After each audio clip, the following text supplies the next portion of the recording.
Hello everyone, আসসালামু আলাইকুম। আজ আমি আপনাদের তৈরি করে দেখাবো মশারির ডাল দিয়ে তৈরি টিকিয়া কাবাব। আর মশারির ডাল দিয়ে তৈরি টিকিয়া কাবাব খেতে একেবারে হুবহু মাংস দিয়ে তৈরি করা টিকিয়া কাবাবের মতো। আর এই টিকিয়া কাবাব আমি কিভাবে তৈরি করেছি চলুন দেখে নেওয়া যাক। আশা করছি আমার আজকের ভিডিওটি আপনাদের কাছে ভালো লাগবে। তো মশারির ডাল দিয়ে টিকিয়া কাবাব তৈরি করার জন্য এখানে আমি আধা কাপ পরিমাণ মশারির ডাল নিয়েছি। এখন এই ডালগুলো খুব ভালো করে ধুয়ে নিব। এরপরে এই ধোয়া ডালের মধ্যে দিয়ে দিব 2 কাপ পরিমাণ পানি। আর এই 2 কাপ পরিমাণ পানি দিয়ে ডালগুলো সিদ্ধ করে নিব।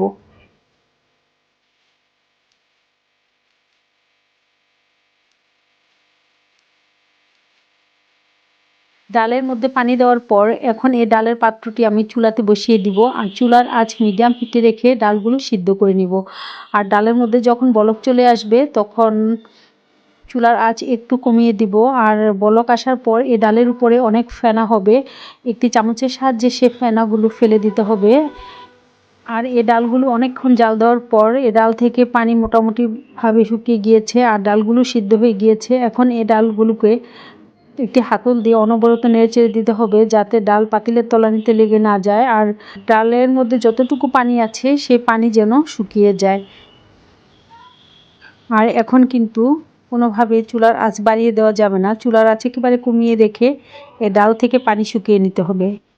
ডাল থেকে পানি শুকিয়ে গিয়েছে। এখন এই ডালের পাত্রটি আমি চুলা থেকে নামিয়ে ডাল ঠান্ডা হতে রেখে দিব। আর ডালের মধ্যে যতটুকু পানি আছে ডাল ঠান্ডা হতে হতে সে পানি শুকিয়ে ডাল আরেকটু শক্ত হয়ে যাবে।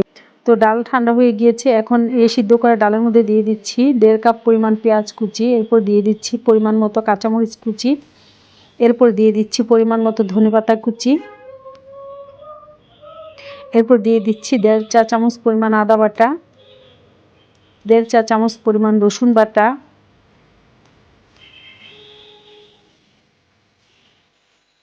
এরপর দিয়ে দিচ্ছি স্বাদ মতো লবণ, আরও দিয়ে দিচ্ছি 1.5 চা চামচ পরিমাণ লাল মরিচের গুঁড়া, আধা চা চামচ পরিমাণ ভাজা ধনিয়ার গুঁড়া, 1 চা চামচ পরিমাণ ভাজা জিরার গুঁড়া, এরপর দিয়ে দিচ্ছি আধা চা চামচ পরিমাণ বাটা গরম মশলার পেস্ট, এরপর দিয়ে দিচ্ছি 1 চা চামচ পরিমাণ সয়া সস, 2 টেবিল চামচ পরিমাণ টমেটো সস, এরপর দিয়ে দিচ্ছি 1.5 কাপ পরিমাণ পাউরুটির গুঁড়া। শুকনো পাউরুটি ব্লেন্ডারে ব্লেন্ড করে পাউরুটি গুঁড়া করে নিয়েছি। আর সেখান থেকে 1.5 কাপ পরিমাণ পাউরুটির গুঁড়া দিয়ে দিচ্ছি। এরপর দিয়ে দিচ্ছি একটি ডিম,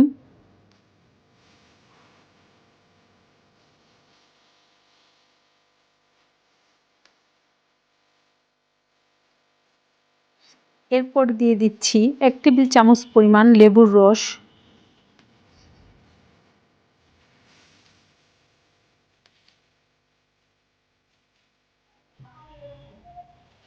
এখন সব কিছু একসাথে খুব ভালোভাবে মিশিয়ে নিচ্ছি।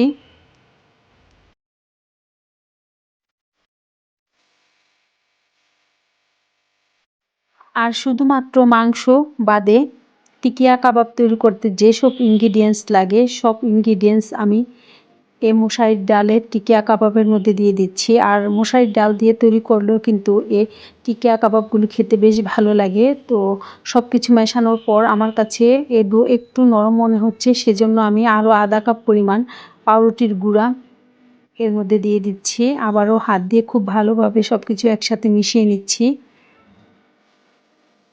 তো কাবাবের ডো রেডি হয়ে গিয়েছে। এখন এ ডো থেকে অল্প অল্প করে ডো হাতের মধ্যে নিব আর হাত দিয়ে একটি বলের মতো তৈরি করে তারপর আঙ্গুল দিয়ে চ্যাপটা করে তৈরি করে নিব। তো এরপর চলে যাব এগুলো ভাজার জন্য। আর ভাজার জন্য একটি চুলার মধ্যে পর্যাপ্ত পরিমাণ রান্নার তেল দিয়েছি। আর তেল খুব ভালো করে গরম করে কাবাবগুলো তৈরি করে তেলের মধ্যে দিয়ে দিচ্ছি।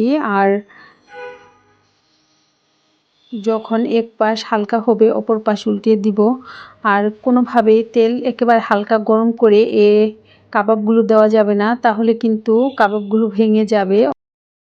আর কাবাবগুলো তেলে দেওয়ার পর যাতে কাবাবগুলো ভেঙে একেবারে ছেড়ে ছেড়ে না যায় সেজন্য অবশ্যই তেল গরম করে কাবাবগুলো তেলের মধ্যে দিতে হবে। আর কাবাবগুলো দুই পাশ যখন একটু শক্ত হয়ে যাবে তখন ইচ্ছে হলে চুলাটা একটু কমিয়ে দেওয়া যাবে। আর কাবাবগুলোর এক পাশ হলে অপর পাশ উল্টিয়ে দিব। এভাবে উল্টিয়ে পাল্টিয়ে একটু সময় নিয়ে এগুলো ভেজে নিব।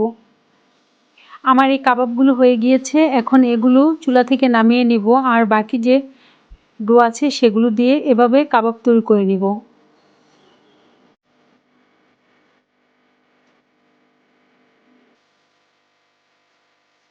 তো দর্শক, তৈরি হয়ে গেল আমার মশারির ডাল দিয়ে তৈরি মজাদার টিকিয়া কাবাব।